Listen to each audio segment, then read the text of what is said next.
সকাল থেকেই দুলছিল লোহার কাঠামো, তারপর একেবারে হুড়মুড়িয়ে ভেঙে পড়ল তাসের ঘরের মতো।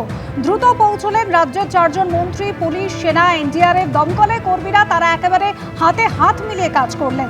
একটি বাস রাখা হয়েছিল, যাতে তৈরি করা হয়েছিল কন্ট্রোল রুম, পুরো ব্যবস্থাপনা খতিয়ে দেখার জন্য।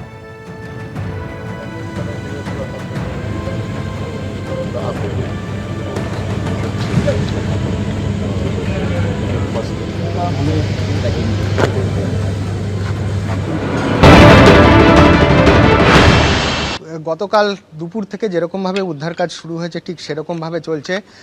প্রথমে 4 জায়গায় কিন্তু ড্রিল করার কাজ চলছিল, গতকাল রাত থেকে 3 জায়গায় চলছিল এবং এখন মোট 2 জায়গায় কিন্তু ড্রিল করার কাজ চলছে। আমার সহকর্মী সন্দীপন গুপ্ত যে জায়গাটা দেখাচ্ছে সেখানে কিন্তু ড্রিল করে ভেতরে কেউ আটকে আছে কিনা, আটকে থাকলে তাদের উদ্ধার করার চেষ্টা চালাচ্ছে। পাশাপাশি বাঁদিকে যেখানে রয়েছে বাঁদিকেও কিন্তু এনডিআরএফের কর্মীরা রয়েছেন এবং ভারতীয় সেনাবাহিনীর কর্মীরা রয়েছেন। তারা কিন্তু সেখানে সেই জায়গাটাও কিন্তু ড্রিল করে যে কংক্রিটের স্তূপ রয়েছে তার ভেতরে যাওয়ার চেষ্টা করছেন। উন্নত প্রযুক্তি যেরকম ব্যবহার করা হচ্ছে ভেতরে কেউ আটকে আছে কিনা সেটা জানার জন্য, তার পাশাপাশি স্নিফার ডগ, এনডিআরএফের তরফ থেকে স্নিফার ডগ নিয়ে আসা হয়েছিল। তারাও কিন্তু চিহ্নিত করার চেষ্টা করছেন যে কোথায় শ্রমিকরা আটকে রয়েছেন এবং সেই মতোই কিন্তু এই ড্রিলের কাজ চালানো হচ্ছে। আমরা দেখতে পাচ্ছি বড় বড় মোট 4টে কিন্তু হাইড্রোলিক ক্রেন রয়েছে এবং এই হাইড্রোলিক ক্রেনগুলো দিয়ে কংক্রিটের যে ছাদগুলো নিচে ধসে গেছে সেই ছাদগুলো যাতে আরও ধসে না পড়ে সেই কারণে কিন্তু টানা দেয়া রয়েছে। আমরা দেখতে পাচ্ছি একজনকে কিন্তু উদ্ধার করা হলো, আমার সহকর্মী সন্দীপন গুপ্ত সেই ছবি দেখাচ্ছে।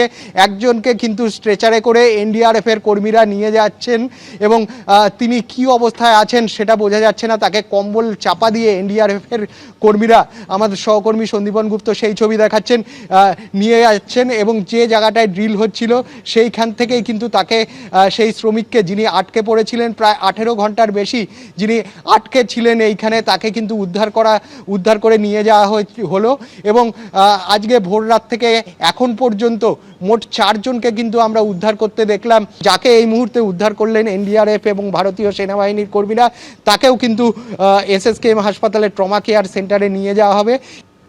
রাতভর তল্লাশি চলেছে, কিছুক্ষণ আগেও একজনকে নতুন করে উদ্ধার করা হয়েছে আর ইতিমধ্যে 30 জনকে উদ্ধার করা সম্ভব হয়েছে।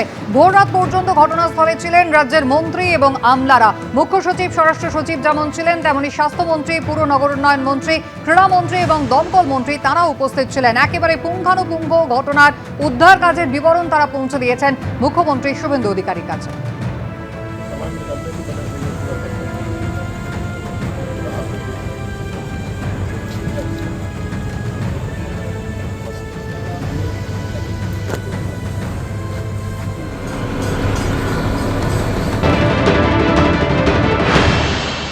প্রথমেই আমি ধন্যবাদ জানাবো আমাদের সিভিল ডিফেন্স, কলকাতা পুলিশ এবং ফায়ার ব্রিগেডকে।